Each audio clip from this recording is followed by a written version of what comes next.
Patuloy na pagpapalakas ng mga sistema upang matiyak ang proteksyon at permanenteng tahanan ng mga bata ating tatalakayin kasama si Director Imelda Ronda, Director 3 for Operations and Services ng National Authority for Child Care. Magandang tanghali po, Director Ronda. Maraming salamat po. Isang mapag-arugang tanghali po sa inyo, Yusek Barnes and Sir Joshua, at sa inyo pong mga taga-subaybay. Maraming salamat po sa muling pag-imbita sa NACC. Ma'am, patuloy pong isinusulong ng NACC ang layuning strengthening systems for every child. Sa simpleng paliwanag po, ano po bang ibig sabihin nito at paano nito direktang napapabuti ang buhay ng mga batang nangangailangan ng proteksyon at pamilya? Okay, salamat po. Simula po noong mid-2022, nung nagkaroon po tayo ng bagong batas, Republic Act number 11642, tinutukan na po ng NACC ang pagpapalakas ng mga serbisyo, mekanismo at proseso both for our external clients at yung ating pong mga internal processes para mas maging efficient at effective po ang ating mga programa para sa mga kabataan at pamilyang ating binubuo through alternative childcare. So ang strengthening system for every child ay hindi lang po ito parang isang slogan. Ito po ay isang konkretong paraan ng NACC para siguraduhin na walang batang napapabayaan sa proseso at mas mabilis silang napupunta sa ligtas at permanenteng pamilya. Ibig sabihin nito, inaayos at pinapalakas ang buong sistema mula sa pag-detect ng mga batang nangangailangan ng pamilya, pagproseso ng kaso hanggang sa paglalagay sa adoptive families o foster families para ito ay maging mas mabilis, mas maayos ang coordination, mas malinaw ang monitoring, mas nakatuon sa best interest ng bata. Hindi lamang ito tungkol sa isang pulisiya, kundi sa aktual na daloy ng serbisyo na nararanasan ng mga bata. So, ito po ay ibig sabihin na mas maagang nakakahanap ng pamilya ang isang bata imbes na tumagal sa isang institusyon. So, aside from the alternative childcare, adoption or alternative childcare, meron din po tayong ibang sistema for children. Ito po yung tinatawag din natin na minors traveling abroad or MTA system. Ito naman po ay under ng DSWD kung saan ang isang certification na lamang po ang kinakailangan mula sa DSWD, the Bureau of Immigration o mula sa NACC kapag ang bata ay may ongoing adoption process or nasa foster care at na-declare na as legally available for adoption na ang mga batang po ito ay kinakailangan mag-travel abroad for whatever purposes po ng kanilang adoptive parents or foster parents. So, meron din po kaming sistema ng caseload inventory. So, ano po naman ito? Ibig sabihin po nitong sistema na ito ay wala tayong batang nakakalimutan sa sistema.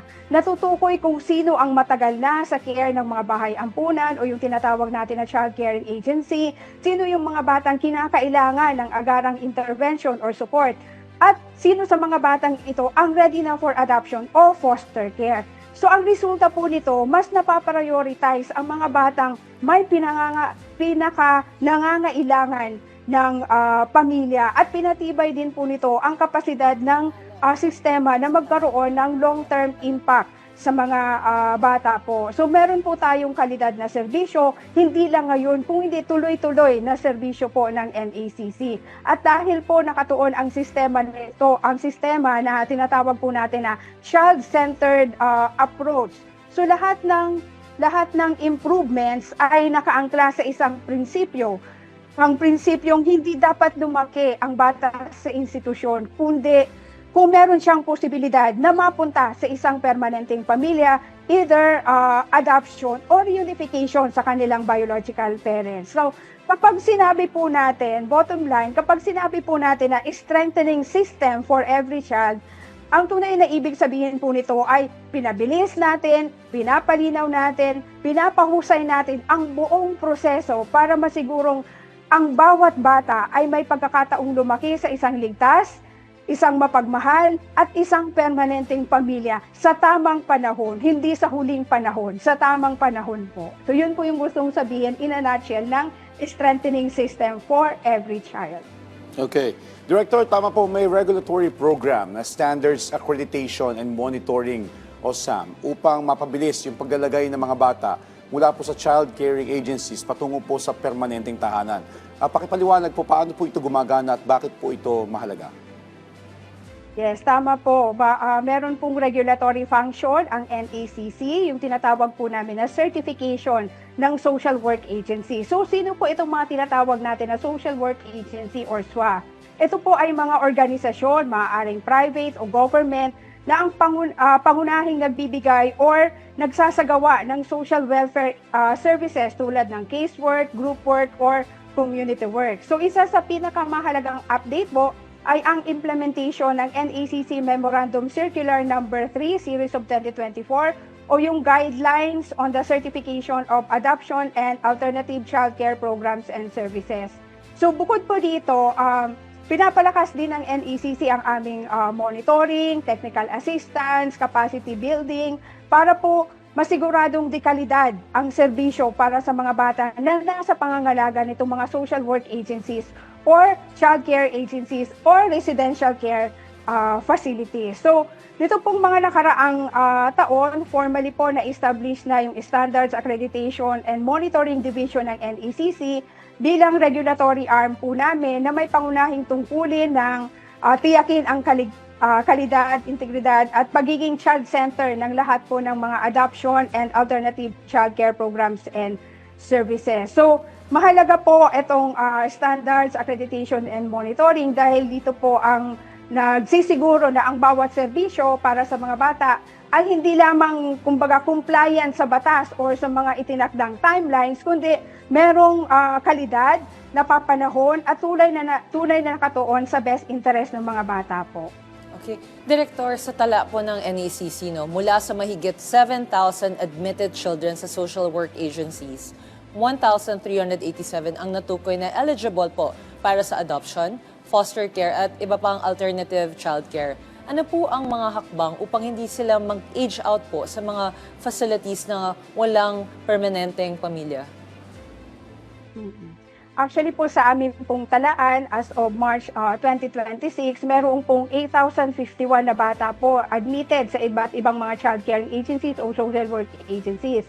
Ang kanilang mga kaso po ay nahahati sa mga sumusunod. Meron po ditong 5,547 na bata na for reunification sa kanilang pamilya. Ibig sabihin po noon ay ibabalik po sila sa kanilang mga pamilya after po the positive assessment ng parenting capability ng kanilang mga pamilya. Meron tayong 1,302 na pamilya na bata na kasalukuyang under assessment o nasa proseso ng pagsusuri po.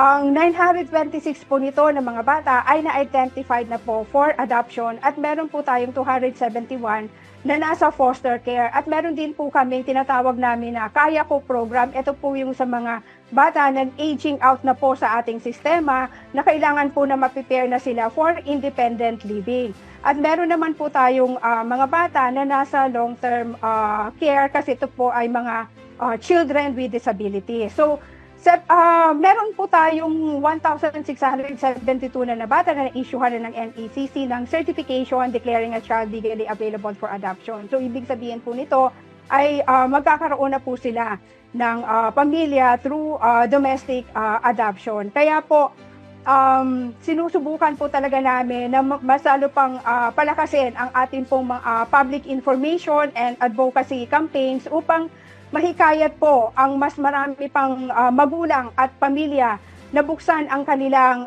puso at tahanan upang bigyan ng pag-asa ang ating pong mga kabataan na nangangailangan po ng permanenteng pamilya. Okay. Director, follow-up question lang po. Sa inyo pong datos o sa inyong impormasyon, saan po meron po ba kayong comparison kung saan mas maayos ang nagiging buhay ng ating mga kabataan sa international or foreign foster care o sa local foster care po? Ang maibibigay ko lang po ay datos ng ating pong foster care sa Philippines, but ang ating po kasing foster care it's a temporary placement. It's a temporary intervention for the child. Ang ating po talagang layunin ay mapabilang isang bata sa isang permanenteng pamilya sa pamamagitan ng adoption, whether domestic adoption or intercountry adoption. At parehas po yan ay merong quality and care na ginagawa po ang NACC sa ating pong domestic adoption. Masusi po ang pag-aaral. Kailangan po yung bata ay nadeklara muna as legally available for adoption at ating pong mga prospective adoptive parents ay masusi rin pong na-assess ng social worker sa kanilang capacity and capability to provide for all the needs of these children. Naging maayos naman po ang ating sistema kahit naman po sa ating intercountry adoption. Meron po tayong mga partner, accredited, ina-accredit po siya ng NACC, yung lahat po ng mga foreign adoption agency na gusto pong magkaroon ng intercountry adoption program po sa kanila. So, masusi kagaya po ng domestic adoption, ang Pilipinas po ay bahagi or we are a state party to the 1993 Hague Convention on Intercountry Adoption. So, yun din po ang sinusunod ng mga probisyon pagdating po sa intercountry adoption. Napakamasusi po and very ano po yung assessment pagdating po ng intercountry adoption kasi po ang sinusuri po natin dito ay foreign adoptive parents. So, mahalaga po ang coordination, ang eligibility assessment, suitability assessment ng isang social worker doon po sa bansa kung saan nanggagaling po yung prospective adoptive parents. So, both program naman po, foster care, domestic adoption, intercountry adoption ay malaking tulong po na programa ng ating pong pamahalaan para sa mga bata po na nangangailangan ng pagkalinga ng isang pamilya. Okay. Director, paano naman po pinapalakas ng NACC ang kapasidad ng mga social work agencies at social workers para po masiguro naman na maayos at mabilis ang proseso ng adoption, foster care at child placement?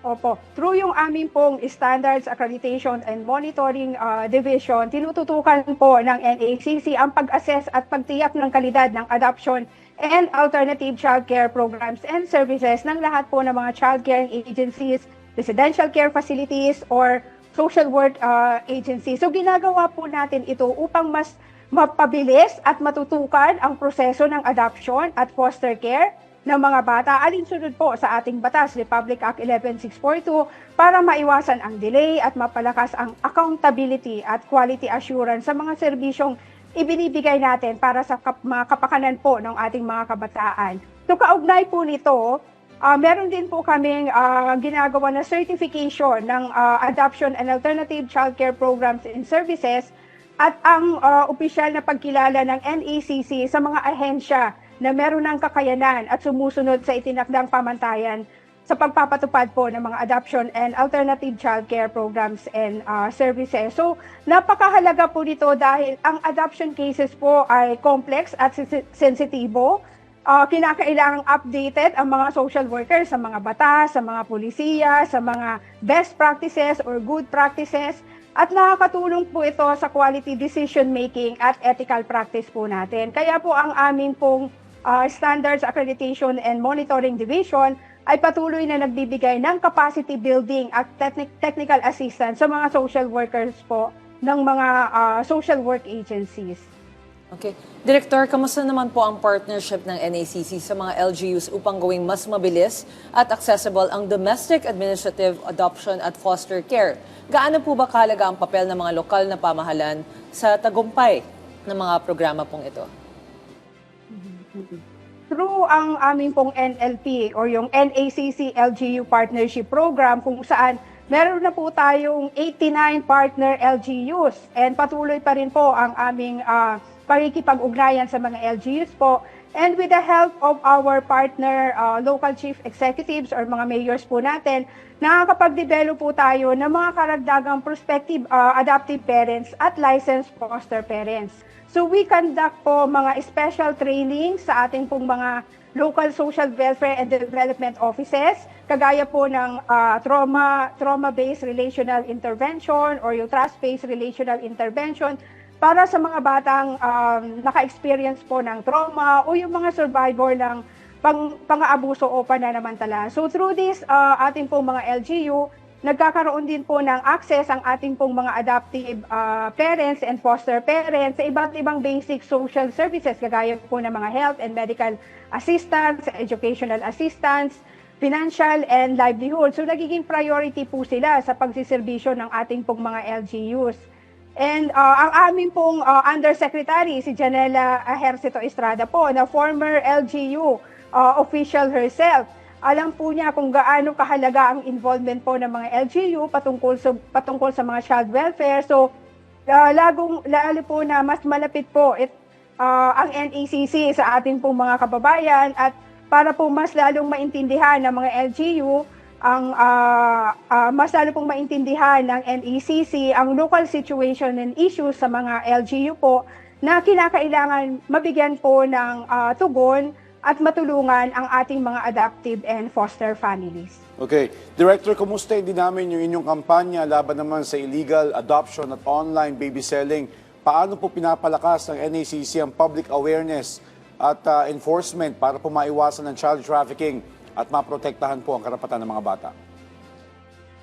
Yes, ang NACC po, gusto po talaga namin na magkaroon ng whole of nation response sa online child trafficking with all the stakeholders involved, lalo na po ang mass media at ang suporta po at partisipasyon ng ating pong mga kababayan. So, patuloy po ang aming pag-inform at pag-educate sa ating pong mga kababayan sa kahalagahan ng legal na paraan ng administrative adoption and other forms of alternative childcare at pagkumbinsi sa kanila na hindi kinakailangang dumaan sa illegal adoption and that there is no other way but the legal way.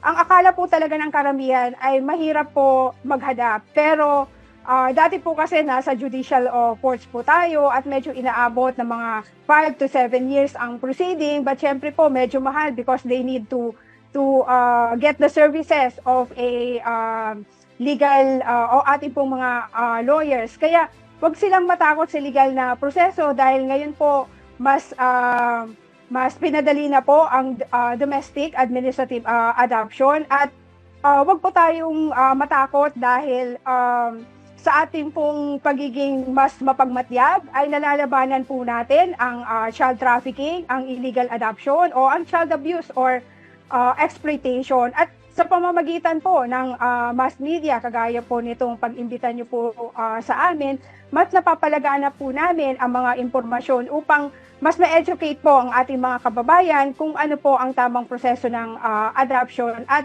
ongoing po ang aming pag-usap sa iba't ibang media organization at pakikipag-partner po sa kagaya po ng Philippine Information Agency, ito pong PIT-TV at iba pa pong mass media organization po.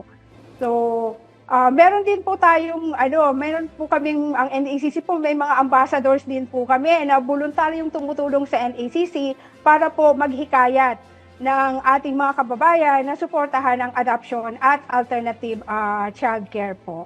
And para naman po dito sa illegal adoption, may iba't iba pong hakbang na ginagawa ang NACC para malabanan po yung online baby selling in coordination po ng ating mga law enforcement agency, gaya po ng meron po kaming monthly monitoring ng Facebook group kung saan nagkakaroon ng mga usapan o transaksyon at bintahan ng isang sanggol o bata.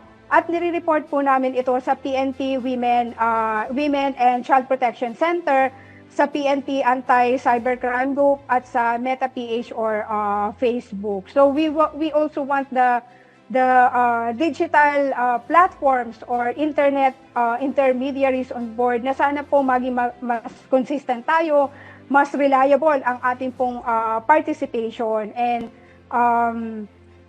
yung ating pong kausap din po namin, yung Interagency Council Against Trafficking or IACAT at ang Department of Justice para naman po doon sa pag-prosecute po ng mga individual o grupo na nagsasamantala po ng kapakanan po ng ating mga kabataan. Yes, ma'am. Katuwang po ng IACAT po ang NACC po para po sa endeavor po na ito. Director, sa inyong pananaw po, ano po bang pinakamalaking hamon sa child protection system ng bansa ngayon? At ano-ano po ang mga pinakahuling update sa mga hakbang upang harapin ang mga hamong ito? So, sa ating pong kasalukuyang sitwasyon o kalagayan, ang nakikita po namin pinakamalaking hamon sa child protection system ay hindi dahil sa kakulangan ng batas, kung hindi sa paglabag at pag-iwas sa mga umiiral na batas at sistema lalo na kung ito ay nagiging, kumbaga sinasabi natin na normalize sa komunidad at pinapalala pa ng mga digital platform. So, isa po sa mga pinakamalaking hamon ay yung tinatawag natin na illegal adoption or yung mga informal child placement. Ang mga gawain po tulad ng independent placement o yung bata po na basta na lang ipinapasa or ipinabibigay sa ibang pamilya. Yung pag-simulate ng mga birth certificate ng mga bata, ito po ay nananatiling laganap. So ang problema po kapag ginawa natin ito ay nawawala ang legal identity ng bata, walang safeguards para sa kanilang kapakanan at hindi nasusuri ang kakayahan ng tatanggap na pamilya. So, para po sa perspektibo ng NACC, ito ay isang systemic issue, hindi lang illegal, kung hindi embedded na sa ating kultura, yung pagkakaroon ng parang convenience, na kukuha ka na lang ng bata, ayaw mo nang dumaan sa tamang proseso for convenience. At meron din po tayo, Yusek, ito pong talagang na po ng mga online child trafficking at exploitation dahil sa accessibility ng ating social media, may mga kaso ng bintahan ng bata sa social media, gaya po ng Facebook.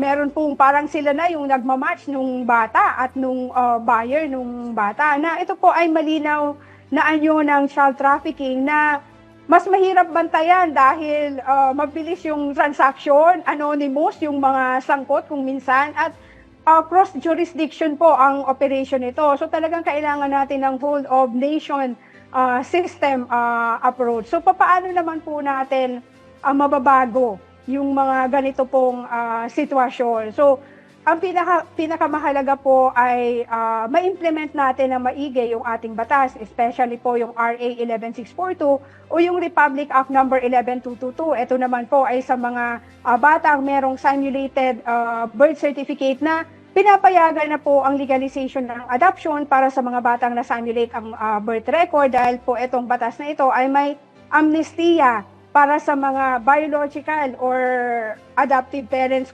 quote-unquote, na ginawa naman nila yung pag-simulate in good faith at for the best interest ng mga bata, pero may mga condition po ito ayon sa batas po. At pinapa-intensify din po natin yung ating monitoring ng mga online platforms para dito sa mga bentahan ng mga bata. So sa ngayon po, as of April 15, actually may natukoy po kami na active, 6 na active Facebook group na may ganitong activities na naman po, and we already coordinated it with the Philippine National Police, Women and Children Protection Desk, the PNP Anti-Cybercrime, the IACAT, and the Cybercrime Investigation and Coordinating Center. And of course, sa tingin ko po, kailangan natin mas palakasin pa yung ating interagency coordination. Hindi lang po NACC ang dapat po merong mandato dito, kundi lahat po tayo na ahensya ng gobyerno na may mandato under Republic Act 11642 para po mas mabilis ang ating pagresponde sa mga reported cases at madali po natin very seamless yung pag-rescue, yung pag-case handling ng case po, at yung placement ng bata, saan natin ilalagak pansamantala yung bata na po yun. So mahalaga po talaga yung public awareness at yung behavior change na sinasabi natin. Kailangan po mabago yung mindset na hindi po okay lang na ipamagay ang bata. Kailangan po ipalaganap natin yung tamang proseso ng legal adoption at foster care, dahil hanggat may demand na sinasabi natin at social acceptance sa mga ganitong illegal adoption, magpapatuloy ang mga ganitong mga illegal practices. So, the bottom line is, ang tunay na hamon ay hindi lang sa enforcement, kung hindi yung pagbabago ng sistema at pag-uugali po natin. Ang lahat, sabay-sabay po natin babaguhin yon. So, kahit gaano kaganda yung batas, kung patuloy yung mga ganitong informal at illegal na paraan, nalalagay pa rin sa panganib ang bata. At ang kasalukuyang direksyon ng NACC ay malinaw po na kailangan illegalize yung ating pong mga bata na mayroong simulated birth certificate, dahil may batas po tayo, Republic Act 11222, i-crackdown po natin kung kinakailangan itong mga anti-trafficking, itong mga online baby selling efforts, at i-prevent natin to sa pamamagitan ng mas matibay na sistema at tamang kaalaman po. Okay. Maraming salamat po sa inyong oras. National Authority for Child Care Director for Operations and Services, Imelda Ronda.